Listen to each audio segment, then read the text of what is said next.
Salut tout le monde, on se retrouve aujourd'hui pour une nouvelle vidéo concernant la WWDC 2023. On va aujourd'hui parler de watchOS 10 qui nous a été présenté par Apple lors de cette conférence. C'est parti!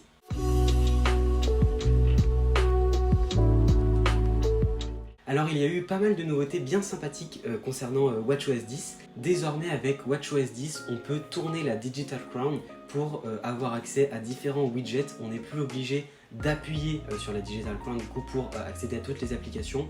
On peut avoir directement en beaucoup moins de temps des informations comme si on a lancé un minuteur, comme voilà, je sais pas, notre fréquence cardiaque, etc. On n'est plus obligé d'aller sur l'application. On peut directement tourner la Digital Crown pour avoir des informations, donc ça va beaucoup plus vite. Ça, c'est assez cool.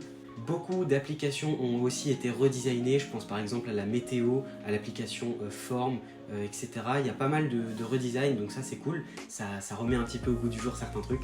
Il y a des applications qui sont maintenant un peu plus pratiques, un peu plus jolies, donc ça fait plaisir. On a évidemment le droit à des nouveaux cadrans avec watchOS 10, donc ils ont présenté notamment deux, le cadran palette, donc qui est un cadran avec plein de couleurs disponibles et ça a l'air assez joli, et le cadran un peu comme Mickey, le cadran Snoopy, voilà, le cadran Snoopy qui est disponible sur l'Apple Watch avec watchOS 10, c'est assez mignon, c'est assez cool. Des nouveautés maintenant concernant tout ce qui touche au sport et notamment au cyclisme, donc je fais un peu de vélo donc c'est assez cool. Maintenant quand on fera une sortie de vélo, on pourra connecter des appareils Bluetooth externes comme des appareils qui calculent la fréquence de pédalage ou autres. On pourra les connecter en Bluetooth à la montre et donc on pourra avoir les données de ces appareils directement sur la montre en plein exercice. Ça c'est assez stylé. On pourra aussi avoir des live activities sur son iPhone via l'Apple Watch. En gros on lance une application vélo via l'Apple Watch et sur notre iPhone on peut avoir une live activities et si on clique dessus un écran totalement fait pour où on a toutes les informations qu'on pourrait retrouver sur la montre mais sur notre iPhone.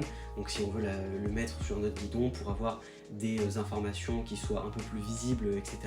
ça peut être une bonne chose. Donc voilà, il y a plein de possibilités possibles. Des nouveautés maintenant concernant la randonnée, il y a désormais un historique des points où les réseaux cellulaires sont disponibles. Donc c'est notamment avec l'Apple Watch Ultra aussi. Si on part en randonnée et que, en randonnée souvent en montagne ou dans des endroits un petit peu paumés comme ça, on n'a pas beaucoup de réseau, l'Apple Watch va savoir nous indiquer les endroits par où on est passé où il y avait du réseau pour si jamais on a un problème, on est perdu, etc. On peut revenir sur nos pas et aller à un point où l'Apple Watch indique que le réseau était disponible. Ça c'est assez sécurisant je trouve. Et il y a une nouvelle vue en 3D des points, voilà, donc si on fait suivre un peu l'itinéraire, on peut voir en 3D les points, donc si on est à la montagne encore une fois, on peut voir si tel point est plus élevé en altitude ou plus bas en fonction, voilà. Aux États-Unis, il y a un nouveau type de carte, c'est une carte topographique. Alors ça a l'air vraiment très cool. J'espère que ça va arriver assez vite en France, même si j'y crois pas trop. Donc les cartes topographiques, c'est assez stylé. Voilà, on peut voir un petit peu les élévations, l'altitude, ça j'aime beaucoup. On a aussi plein de données en plus. Et on peut désormais créer son propre entraînement via des applications. Donc on peut prendre une application, je ne sais pas si ça marche avec des applications de celle d'Apple, mais on peut prendre en tout cas une application tierce, je pense, créer un entraînement et ensuite l'avoir dans notre feed d'exercice en fait. Et comme ça, on peut créer notre propre truc qui nous correspond pour ensuite l'effectuer avec exercice. Apple a aussi beaucoup orienté sa conférence sur la santé mentale, donc notamment avec tout ce qui est les fonctionnalités de bien-être comme respirer, comme voilà, tout ce qui est un petit peu qui touche au yoga, tout ça. Maintenant, on peut préciser à l'Apple Watch comment on se sent, quel est notre ressenti sur notre mood actuel avant une séance de détente. Et ça permet comme ça d'avoir un petit historique de comment on se sent avant tel jour, quand on s'est levé, à telle heure, machin. Avant une séance de détente, ça peut permettre voilà, d'avoir différentes données qui peuvent nous aider à aller potentiellement mieux. Il y a un nouveau truc aussi, c'est la détection de la distance entre nos yeux et l'écran. Donc ça sera disponible aussi, il me semble, avec les iPads et les iPhones, je crois. Donc en fait, l'appareil pourra détecter si un écran est trop proche de nos yeux ou pas. Et dans ce cas-là, il nous indiquera une petite notification en disant « Votre écran est trop près de vos yeux » et on pourra le décaler comme ça. Et après, il nous dira « C'est bon, c'est à la bonne distance, vos yeux ne risquent rien ». Autre nouveauté qui concerne la santé mentale pour nos yeux, etc. aussi, l'Apple Watch pourra maintenant nous dire combien de temps on a passé dehors par journée. Donc ça c'est vrai que c'est assez important, on sait tous que c'est très important de sortir un peu tous les jours, de s'aérer. Et bah désormais l'Apple Watch pourra nous dire combien de temps on a passé dehors pour pouvoir, bah voilà, si jamais à la fin de la journée on n'est pas trop sorti, hop, elle nous dira il est temps de sortir, on pourra sortir s'aérer.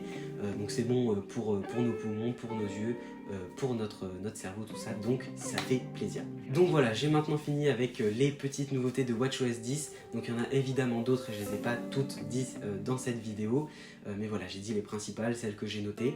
Donc à savoir que à l'instar d'iOS 17, de macOS, etc., il y aura des bêtas publiques de tout ça qui seront disponibles en juillet, et ensuite bah, tous ces nouvelles mises à jour, nouveaux systèmes d'exploitation sortiront en courant septembre, octobre, voilà, comme d'habitude. Donc ça fait plaisir, bêta publique en juillet, là il y a des bêtas pour les développeurs, mais voilà. Donc voilà, j'espère que cette vidéo vous aura plu, on se retrouve pour une prochaine, let's go, bisous à tous.